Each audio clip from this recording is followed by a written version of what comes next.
Bismillah, alhamdulillah, wassalatu wassalamu ala rasulillah, wala haula wala quwata illa billah.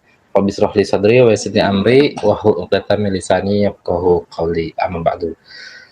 Alhamdulillah, pemirsa yang dirahmati Allah Subhanahu wa taala, kembali lagi bersama kami dalam acara Opini Liar, lugas, inspiratif, realistis, rasional, argumentatif dan bolak-balik jadinya tuh. P-nya apa coba? liar, Liar, bukan Ya. liarnya. lugas dalam acara Pilar Opini Liar. Opini liar, liar itu apa? Liar itu L-nya adalah lugas, I-nya adalah inspiratif, A-nya argumentatif dan rasional. Kembali bersama saya Kang Abdul, ditemani oleh dua pembicara kita pada malam hari ini. Bicara ya, Pembicara atau apa? teman berantem.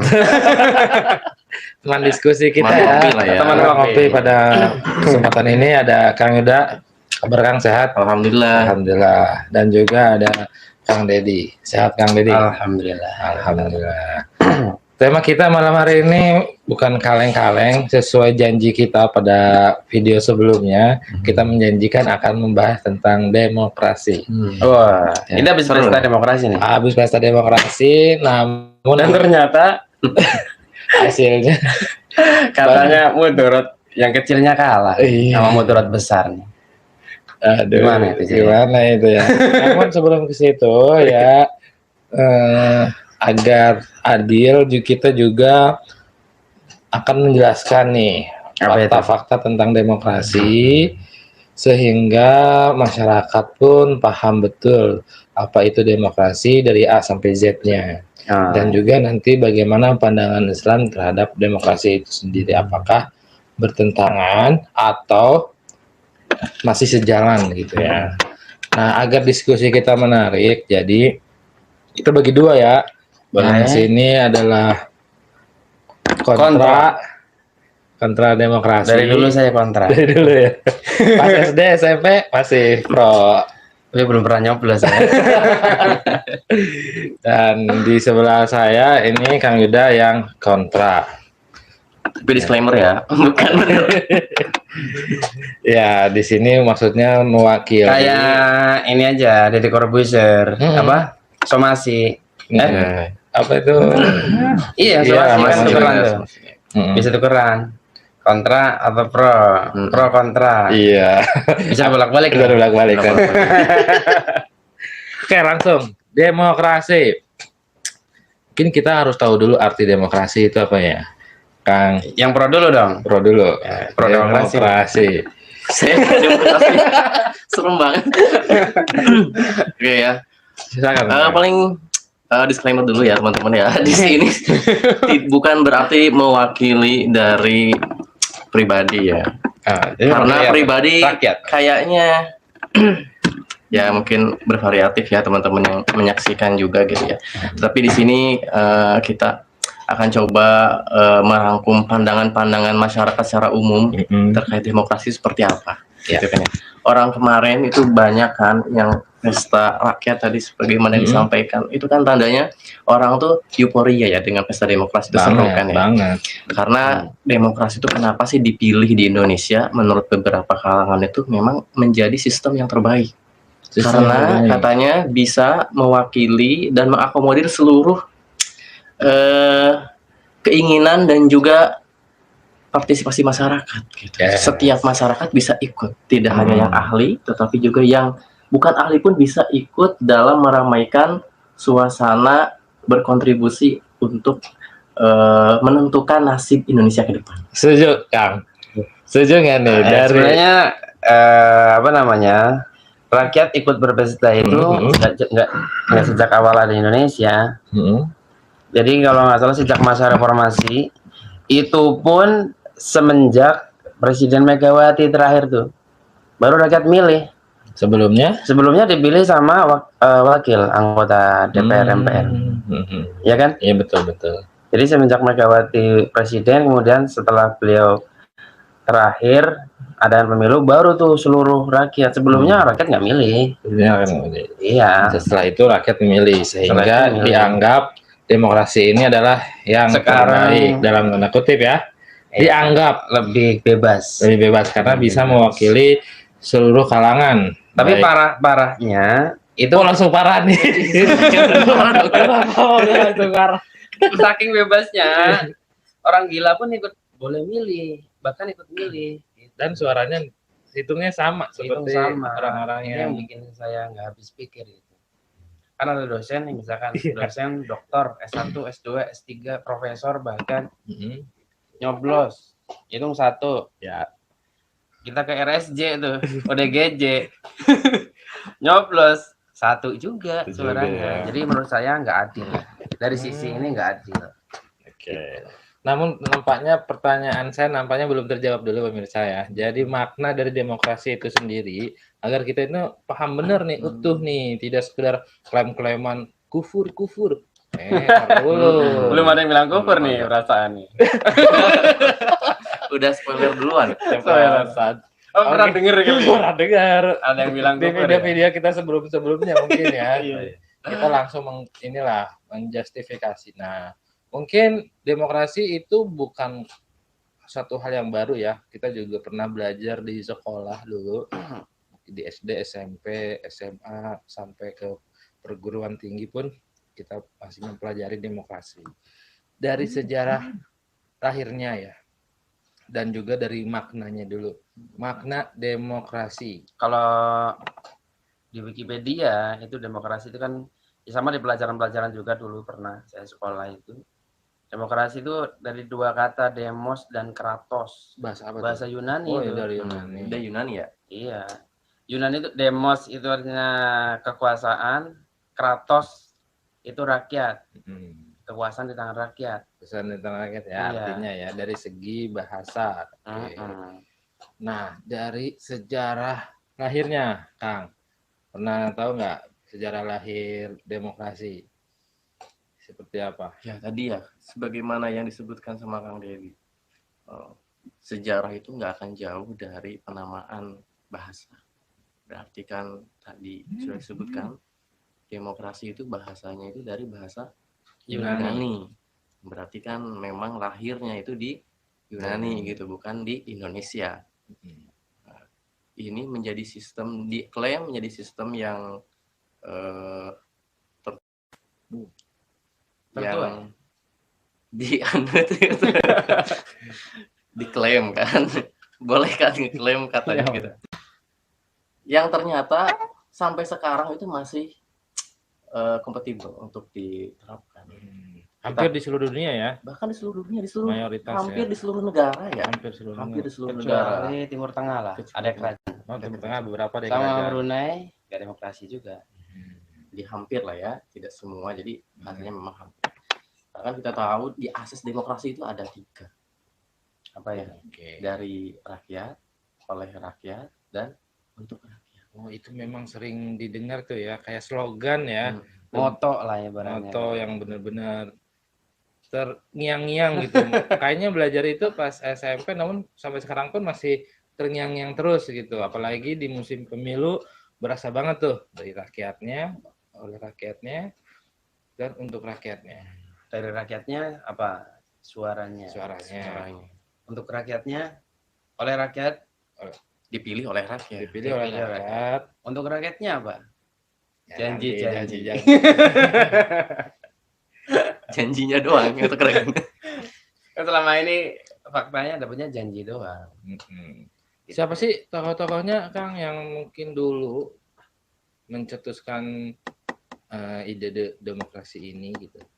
Iya, sebenarnya demokrasi itu kalau yang sepengetahuan saya itu dari para filosof ya, ahli filsafat Yunani kayak Montesquieu, ya kan, Socrates dan Plato dan sebagainya. Ya, kemudian mereka mengajarkan kepada murid-muridnya. Tapi sebenarnya kalau tadi dibilang demokrasi itu sistem yang kompatibel di dunia saat ini, sebenarnya kalau demokrasi itu asalnya itu di Yunani yang wilayahnya sempit. Ya, jadi kompatibel di wilayah yang sempit, karena kalau wilayah sempit penduduknya sedikit, kemudian bisa tuh mereka ketika menentukan negerinya mau diapain itu bisa kumpul semua tuh, bisa musyawarah. Ya, pengen ini, pengen ini. Bisa ketemu semua karena sempit, rakyatnya sedikit. Ya. Tapi kalau wilayahnya luas dan banyak, justru itu nggak kompatibel. Kalau menurut saya. Contohnya di Indonesia itu nggak kompatibel. Saking luasnya. Jadi Papua, ada Kalimantan, Sulawesi, ada Jawa, Sumatera, dan pulau-pulau kecil lainnya. Aspirasinya gimana? Akhirnya yang terjadi rakyat juga nggak bisa musyawarah. Mereka ngirimlah wakil-wakilnya, maka disebut wakil rakyat. Gitu. Dan pada prakteknya juga wakil rakyat juga bukan wakil rakyat. Tapi karena wakil rakyat itu yang dicalonkan oleh partai. Jadinya wakil partai. Petugas ya. Ya, bahasa kerennya sekarang petugas partai. Ketika duduk di anggota dewan, mereka mewakili partainya. Gitu. Jadi nggak kompatibel di wilayah yang luas gitu cakupannya. Tapi kalau wilayah yang sempit kayak Yunani, mungkin dulu juga mungkin Yunani ruangan sempit gitu, maksudnya lingkupnya, yaitu dipandang ternyata pas. Kenapa? Karena mengaspirasi seluruh menampung seluruh aspirasi rakyat gitu. Ada tanggapan? Tadi itu bahas musyawarah ya. Nah ini juga harus di-clearkan nih. Kalau tadi mungkin pandangan yang Dedi itu musyawarah tuh memang harus kumpul semua gitu ya. Tapi kan kondisinya memang kalau misalnya wilayahnya lebih luas, memang kan butuh perwakilan. Nah, siapa yang berkompeten mewakili satu daerah, yaitu berarti orang yang dipercaya oleh daerah tersebut kan gitu kan ya. Nah, termasuk kita lihat di sistem sekarang itu yang di mana ada pemilu. Berarti kan ada beberapa nama tuh orang tuh percaya kepada si A untuk mewakili suara mereka. Ya. Akhirnya dijadikan perwakilan rakyat. Begitu. Masuk akal. Kan termasuk rakyat sudah menaruh harapannya untuk menyuarakan aspirasinya melalui orang yang terpilih. Karena kan memang luas kan. Wilayahnya luas. Gitu. Berarti solusinya itu teorinya kayak gitu. Jadi yang merasa pintar kemudian mencalonkan diri untuk mewakili rakyat. Pada kenyataannya rakyat nggak tahu siapa yang mau dipilih, itu nggak tahu latar belakangnya, pendidikannya, IQ-nya, cerdas atau enggaknya. Nah, sekarang kan di dalam sistem, contoh sekarang lah pemilu kita, rakyat milih gara-gara apa sih? Kemarin gara-gara ada foto yang beda. Contoh tuh. Ya, pas dibuka ada foto yang beda dari yang lain, langsung menjadi viral banget. Viral. Dan itu ngalah-ngalahin suara presiden itu. Wah, melesat tinggi itu. Kenapa? Itu gara-garanya dia kenal, ya lucu, ya menarik. Jadi dalam sistem demokrasi itu tidak ada standar IQ, itu nggak ada. Maksudnya standar kompetensi kecerdasan, apakah dia bisa memimpin, apakah dia bisa mengatur negara, apakah dia punya konsep. Enggak. Bahkan para artis-artis yang tadinya presenter lah, host lah, dunianya di dunia artis, nggak pernah kita lihat mereka berbicara politik tiba-tiba ikut. Maksudnya artis ini pelawak tiba-tiba maksudnya artis-artis ini nggak kompeten gitu, maksudnya bagaimana nih? Dunianya kan nggak pernah diterjun ke politik nih. Ya, tapi tiba-tiba Haji Mumpung nih, siapa tuh bisa karena kita terkenal, akhirnya masuk, dipilih. Artinya apa? Standarnya tuh nggak jelas di dalam sistem demokrasi itu. Ya, berbeda dengan sistem yang bukan demokrasi. Contohnya Islam, standarnya jelas, harus akidahnya Islam, harus laki-laki, harus mampu, gitu. Ya. Jadi kalau sistem demokrasi nggak jelas. Kalau sistem yang Islam itu jelas, gitu. Ya. Menurut saya, menurut opini ya. Ini kan opini. Oke, pemirsa, kita lanjutkan lagi. Semakin panas, kita ngopi dulu ya. Mungkin kita penting juga untuk mengetahui latar belakang lahirnya demokrasi ini, sehingga kita tahu persis demokrasi ini kenapa bisa lahir dan kenapa bisa sampai tersebar luas yang tadinya di Yunani tadi bisa sampai ke Indonesia. Wah, Ya iya kan? jauh banget itu padahal. Jauh banget itu. Kita pengen tahu dulu latar belakang lahirnya demokrasi ini seperti apa dulu sehingga semakin kita paham fakta demokrasi itu seperti ini dan seperti ini. Kang.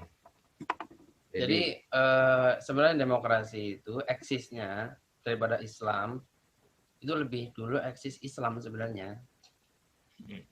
Jadi Islam itu lahir abad ke-7 ya, abad ke-7 Masehi ya. Abad ke-7 Masehi. Berarti kan negara lain udah ada toh. Negara lain sistemnya kerajaan. Ya, di situ ada imperium besar, ada kerajaan Romawi dan kerajaan Persia itu menguasai dunia. Itu belum demokrasi. Belum demokrasi karena kerajaan. Nggak ada tuh rakyat itu bisa menurunkan raja, nggak bisa. Bahkan protes pun wah malah langsung dipenggal itu. Zaman dulu. Yunani itu sama itu Yunani, duluan mana? Yunani itu di bawahnya Persia loh. Jadi jajahan Persia. Kalau untuk menonton film Spartak, yuk. Spartak itu dia dijajah sama Persia loh. Sampai dia melawan. Itu artinya sistem yang berlaku kerajaan. Nah, kapan demokrasi itu eksis? Mungkin pemikiran tentang demokrasi itu munculnya mungkin jauh sebelum itu ya. Tapi eksisnya demokrasi itu ya itu terjadi ketika tadi di Eropa itu terjadi penindasan. Itu kan raja-raja. Di Eropa kan dulu kerajaan-kerajaan banyak. Ya. Ada Raja Hongaria, Raja Inggris, Raja Jerman dan sebagainya. Itu menindas rakyatnya. Ya, kemudian mereka ketika rakyatnya melawan, si raja ini menggunakan ibaratnya pendeta-pendeta atau pemuka-pemuka agama untuk membungkam. Dengan dalih agama, ini ada kitab suci, kemudian kalau ada rakyat melawan raja, dianggap melawan Tuhan. Kemudian digunakanlah dalil-dalil agama mereka. Hanya muncul gerakan perlawanan. Nah, gerakan perlawanan inilah yang membuat kemudian Eropa bangkit. Yaitu disebut gerakan perlawanan itu ada sekulerisme. Nah, demokrasi itu cocok dengan paham sekuler, memisahkan antara agama dengan kekuasaan. Nah, karena kompatibel itu, jadi demokrasi sebenarnya cocoknya dengan sekuler. Kalau dengan Islam nggak cocok lah. Karena kompatibel itu kemudian dipakai di Eropa, muncullah gerakan revolusi itu, perubahan dari sistem kerajaan. Ya udah kalau pemerintahan jangan bawa-bawa agama. Kalau masalah agama jangan bawa pemerintahan, agama di gereja saja, agama di tempat-tempat ibadah saja. Ngurus pemerintah menggunakan pemikiran kita rembuk bareng-bareng, itu demokrasi muncul menjadi eksis lagi gitu. Nah, mungkin kenapa muncul gerakan perubahan ya gara-gara tadi ada teori demokrasi tadi. Mereka sudah kan cendekiawan banyak tuh. Udah paham, mungkin udah belajar juga tentang demokrasi. Oh, kayaknya ini cocok nih kalau dipakai gitu. Jangan sampai raja-raja ini menindas orang sembarangan gitu. Di sisi lain di luar Eropa, di Timur Tengah itu sudah eksis Islam. Kekhilafahan sudah sangat luar biasa di luar Eropa pada saat itu. Tanggapan yang ini saya itu dapat artikel ini dari Kementerian Agama. Ini valid. Ini dikeluarkan tahun 2011 di websitenya Kementerian Agama. Islam dan demokrasi itu ternyata tidak bertentangan. Gimana coba? Ini yang ngobrol itu Menteri Agama tahun 2011 ya. Siapalah ya itu pokoknya. Ya, tanggapannya begini. Mengemukakan Islam dengan demokrasi itu tidak bertentangan selama tidak mengembangkan iklim kebebasan yang mutlak. Jadi katanya selama tidak kebablasan, nilai demokrasi itu masih sejalan dengan Islam. Katanya gitu. Justru ya kan boleh kan langsung ya? Langsung nggak apa-apa. Asasnya demokrasi itu kebebasan, freedom of speech, freedom of religion, freedom of expression, kebebasan berbicara, ngomong apa aja bebas. mau menghina, mau mencela, Mm-mm. ya bebas. Freedom of religion, bebas berakidah. Mau beragama, mau nggak beragama silakan, bebas. Ya, kebebasan berekspresi, mau pakai baju, mau nggak pakai baju silakan. Tapi yang menjadi ambigunya demokrasi, kebebasan seseorang itu dibatasi oleh kebebasan orang lain.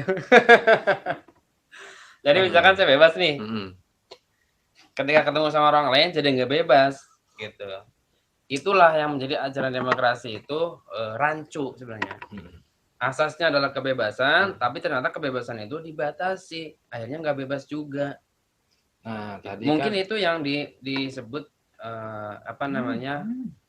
masih ada unsur nggak apa-apanya gitu. Padahal itu justru ambigu dari demokrasi sendiri. kalau dari artikel tadi kan dikatakan itu tidak bertentangan dengan Islam demokrasi ini. Ya benar. Iya. Nah, kita akan lihat nih bertentangan atau enggak. Kalaupun bertentangan. Oke, saya lanjutin nih ya. Oh, boleh. Jadi di artikel itu disebutkan demokrasi itu tidak bertentangan dengan Islam selama pelaksanaan demokrasi itu tidak kebablasan. Contohnya di sini dikasih contoh tuh. Contohnya ada mahasiswa yang demo ke rektor dengan menghujat dan sebagainya. Nah, itu tidak sesuai dengan Islam. Jadi kalau harus sesuai dengan Islam, katanya demonya itu memang harus soft gitu ya. Jadi kalau misalnya kita menyuarakan, berarti harus tidak boleh mencela, menghina. Tidak boleh menghina, harus menerapkan asas-asas Islam kayak gitu. Berarti itu sesuai dengan Islam, bisa katanya begitu. Karena kebebasan untuk menyuarakan suara, mengkritik itu juga ada dalam Islam. Kayak gitu. Berarti makanya demokrasi itu bisa tidak bertentangan, bisa bertentangan. Yang tidak bertentangan dengan Islam itu kalau prinsip demokrasi dalam Islam ya mungkin ya bahasanya demokrasi syariah. Iya. Ya kayak bank nih ya. Iya, kayak sekarang misalnya bank.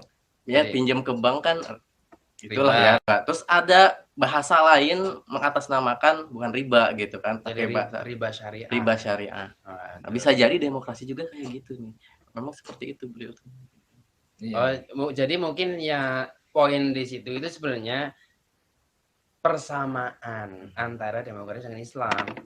Kalau tadi contohnya misalkan memprotes kebijakan rektor, amar ma'ruf nahi munkar, itu memang ada dalam Islam juga. Ada ketika melihat kemungkaran, falyughayyirhu biyadihi, fabilisanihi. Itu boleh. Memang ada tuntunannya kalau ada terjadi kemungkaran dilakukan siapapun, baik itu rektor, mahasiswa, dosen, ya sampaikan dakwah dengan baik. Berarti itu demokrasi. Sejalan dong. Bukan demokrasi, tapi ada ajaran Islam yang seperti itu. Jadi tidak bisa mentang-mentang ada persamaan kemudian ternyata ini demokrasi ada menyampaikan pendapat. Di Islam juga bisa. Sama irisan kan sama. Sedangkan konteksnya dalam Islam itu kewajiban amar ma'ruf nahi munkar. Dalam konteks demokrasi itu adalah kebebasan berekspresi, kebebasan menyampaikan pendapat. Sama-sama menyampaikan pendapat kepada si rektor, tapi dasarnya itu beda loh. Meskipun ada persamaannya menyampaikan pendapat. Jadi tidak bisa karena ada sama-sama menyampaikan pendapatnya itu berarti demokrasi sesuai dong. Ya, kita kan kalau di dalam Arba'in Nawawiyah misalkan ada bab yang pertama itu adalah niat. Inamal amalu biniyat. Tergantung niatnya, sama-sama amal tapi niatnya beda, ibaratnya latar belakangnya berbeda, itu kan nilainya juga berbeda. Jadi karena ini sama berarti cocok, enggak juga. Pertanyaannya, dengan artikel tadi, apakah itu cukup mewakili demokrasi yang sesungguhnya? Rasa-rasanya kayak dipersempit sekedar menyampaikan pendapat, musyawarah, padahal kita tahu demokrasi ini adalah sebuah sistem pemerintahan gitu ya, sebuah sistem yang tidak hanya sekedar kita bisa mengungkapkan pendapat, tidak hanya sekedar kita dapat bermusyawarah, namun di dalam demokrasi sendiri kan itu punya yang namanya asas, standar. Nah, itu. Islam pun punya yang namanya standar dan asas, ya kan. Nah, kita akan coba bandingkan dari masing-masing ini. Barangkali nanti bisa ketemu titik temu gitu loh Kang. Atau memang nggak bisa dipertemukan, memang berbeda gitu. Mari kita coba. Kita coba. Contohnya Dari apa? demokrasi dulu deh. Asasnya apa?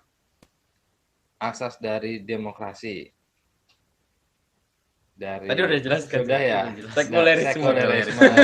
Kalau Islam, Akidah Islam. akidah Jelas. Islam. Iya. Beda sekulerisme dengan akidah Islam. Beda, kalau sekuler itu memisahkan antara agama dengan kehidupan dunia, termasuk pemerintahan. Tapi kalau akidah Islamiyah, justru seluruh perbuatan manusia itu ya terikat dengan akidahnya.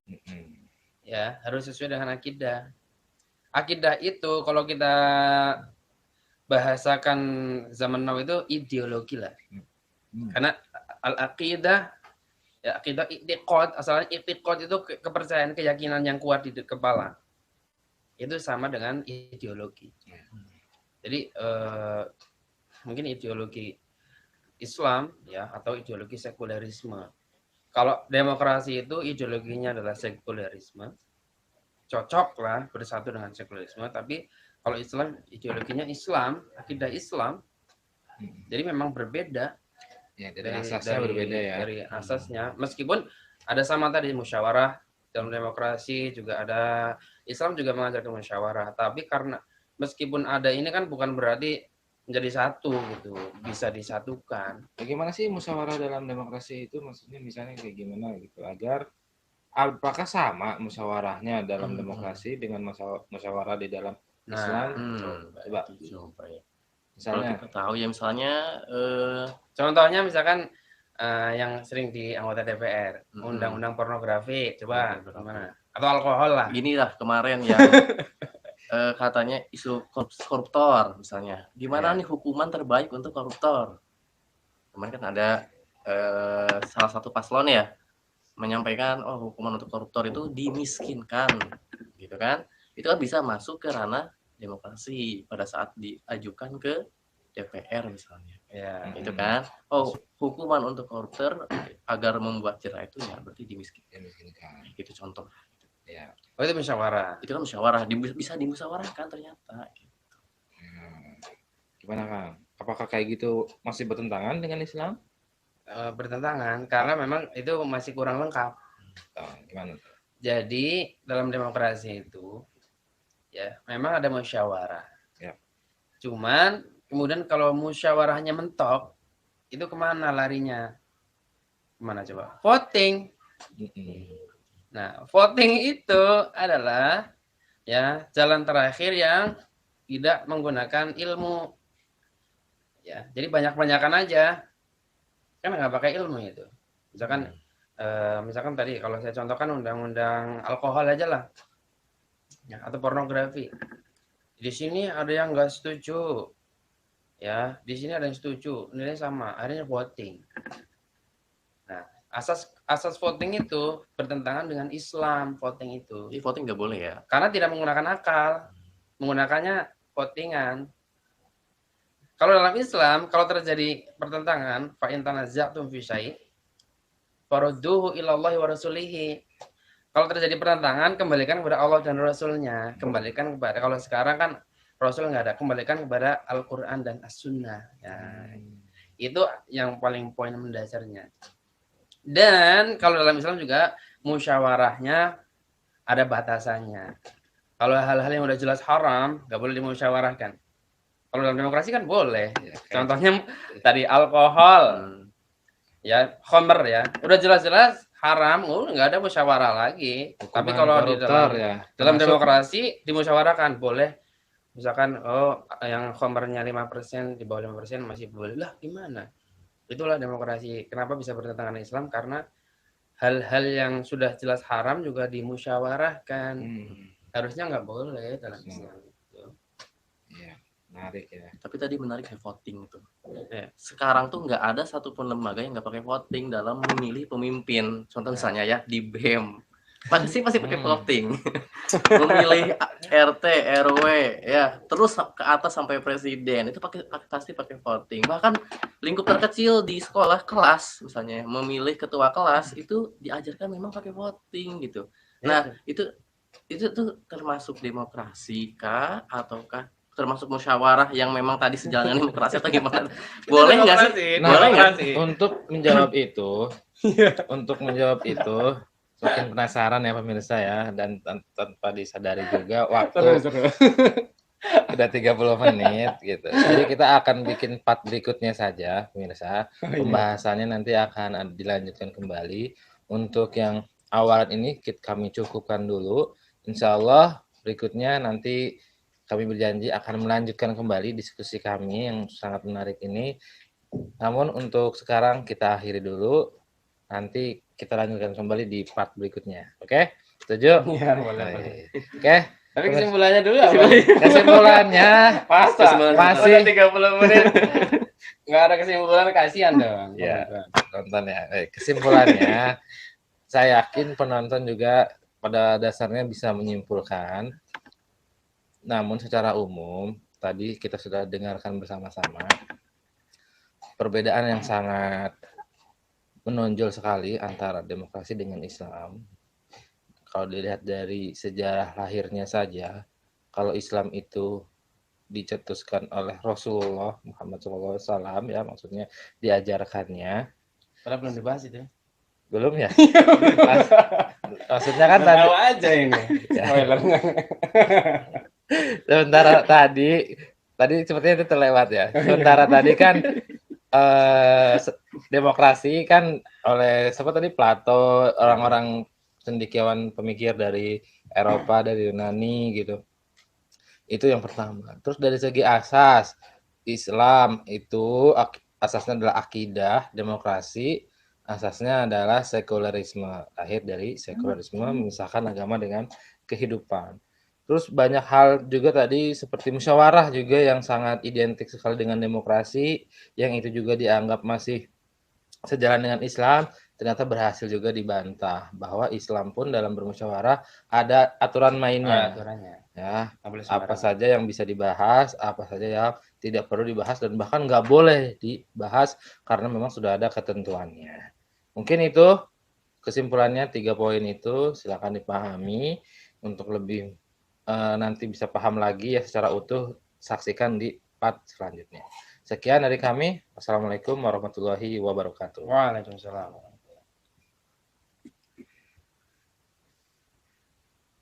Langsung